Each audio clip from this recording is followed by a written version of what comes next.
It is our WyoPreps fan voted small school game of the week in football, and it takes us back to Class 2A this week. And we've got top-ranked Mountain View on the road against fifth-ranked Cokeville this week, visiting with Mountain View head coach Brent Walk. And Brent, your squad came off a big win last week, just down the road at rival Lyman. What did you learn about your team last week in that victory? I think honestly, David, man, that was the best game we played so far. But I remember telling you this 7 days ago that I think we're just scratching the surface on how good we can be. We limited our penalties, was good. But there's still a ton of things that we need to fix. I think the kids are focused on that kind of stuff, and at the end of the day, where we're at right now, this is when we need to play our best football, or we're going to be in trouble. You guys are in the middle of a big string of important games in the conference, and not to maybe, overshadow one versus the other, but is it easier to keep guys focused with the type of success you've been having this year? Um, yes and no, because I think we've always taught, and I've always had the philosophy, that each week is the biggest game of the year. And it is, this is the biggest game of the year. Last week was the biggest game of the year. Next week will be the biggest game of the year. Once you get into the conference season, because you can't lose conference games, and so that's our philosophy. The kids are very focused right now. They understand how important this game is. Yeah, it was great winning last week, but we put that behind us, and now we're moving forward.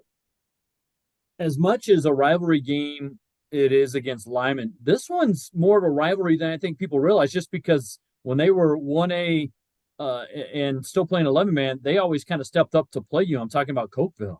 Oh yeah. We've been playing them for forever, and there's been good days for us and there's been bad days for us, that's for sure.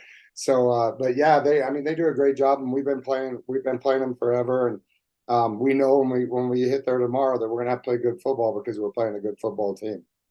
Speaking of which, what do you see from Coach Linford's squad as you watch them on film? They're running back, man, and he had a great year last year. He's averaging nearly, I think, 180 yards a game. So we got to keep him in front of us, and we got to tackle. And that's one thing that we didn't do a great job last week. We didn't do a great job tackling. So we put a huge emphasis on that. And kind of our philosophy is going into the game is every yard they get, man, that we want to make sure that they earn it and have no missed tackles, no misalignment, stuff like that on defense. What else is big for your team? What are you stressing besides that tackling? What else are you kind of emphasizing in a game like this against the Panthers? Just to go out and honestly, kind of the same thing I told you last week, is just go out what we do and do it very well. In terms of, it's ball security, we got to take care of the football, not have turnovers over. And where I really like where our offense is at, so to speak. I don't think we've absolutely exploded yet, but I think we have an explosive offense. Our offensive line is doing a good job. We've got skill guys. We got a quarterback that can throw it. So I think we're going to be tough to defend once we get everything going. Well, Brent, thank you again for the time. Best of luck and another big win at Cokeville on Friday afternoon. All right, I appreciate it. Thank you, David. We continue the conversation with our WyoPreps fan voted small school game of the week in football. It takes us to Class 2A and a big clash in the top 5, top-ranked Mountain View on the road at fifth-ranked Cokeville. Already heard from Brent Walk, and the Mountain View Buffaloes. We're visiting with Cokeville head coach Marty Linford. And Coach, seems like your team is starting to come along here as we get to the middle of the season. How would you describe what you've seen in the first half of the season from your team? Quite a bit of resiliency. They've improved every week. We had some injuries to start out with. We were hobbled around a little bit, but we've just gotten better and better every week. And kids are playing some really, really good football right now. So it's been fun. How would you characterize this group? Every season's different with a new group of kids and obviously different leadership and things like that. How would you characterize the group that you have here in 2023? That's a good question. I'd characterize them as a group of hardworking, resilient kids that enjoy playing football and enjoy being with each other. Practice has been just phenomenal. We enjoy going to practice every night. The kids laugh and joke around and then get serious and play good football in practice. And then we go on trips and they play good football and laugh and joke with each other. It's just been a good, fun environment. And like I said, we overcame some injuries and shown some good resiliency and just a great time.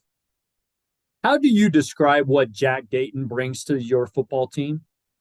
He brings that little pep of energy, just watching him get the football, and it's kind of like one of those little water bugs that you can't catch. And it just zips around out there on the field and brings a lot of good, positive energy to the football game. He gets a lot of attention, but are there some guys or players or maybe even just position groups that maybe get overlooked for your squad that are playing right now pretty well for you? Oh, position-wise, our linebackers are playing really, really well. Micah Peterson, I think, is in the top 2 in the state in the 2A in tackles. And really, he's also one of our running backs, and he runs the ball just as much as Jack. He doesn't have that breakaway speed, but he's our pounded up the middle guy, and he's playing really well. The offensive line is opening holes, big holes for our backs to run through, and so just all around we've been playing good football, but a couple of those guys in particular. Well, there's no easy week in the 2A West, and I'm sure it doesn't get any easier this week with top-ranked Mountain View coming to town for, I think it's your homecoming this week. Talk a little bit about the big game and what you see out of Coach Walk's squad that's coming in Friday. We always have great games against Mountain View. Even when we were in the 1A, we played them every year, and it goes back and forth all the time. The thing I've noticed about Coach Walk's crew this year is they're running the option a lot more. They've got the Platts kid at quarterback, and he does some nifty things with the ball. Kind of reminds me of our number 3, Jack Dayton. So it should be a good matchup watching those two lead the offense and do good things on the football field. What does a game like this come down to? I know coaches always tell me, hey, we've got to concern ourselves with what we do. So for your squad, what are you stressing this week as some keys to a game like this, Coach? Number 1, we've got to execute our offense and hang on to the ball. Number 2, we've got to shut down their option attack and make good open field tackles. If we do those 2 things, we'll have a great shot at winning the game. Well, Coach, thank you as always for your time. I wish you best of luck against the Buffaloes Friday afternoon. All right. Thank you, David. Appreciate your call.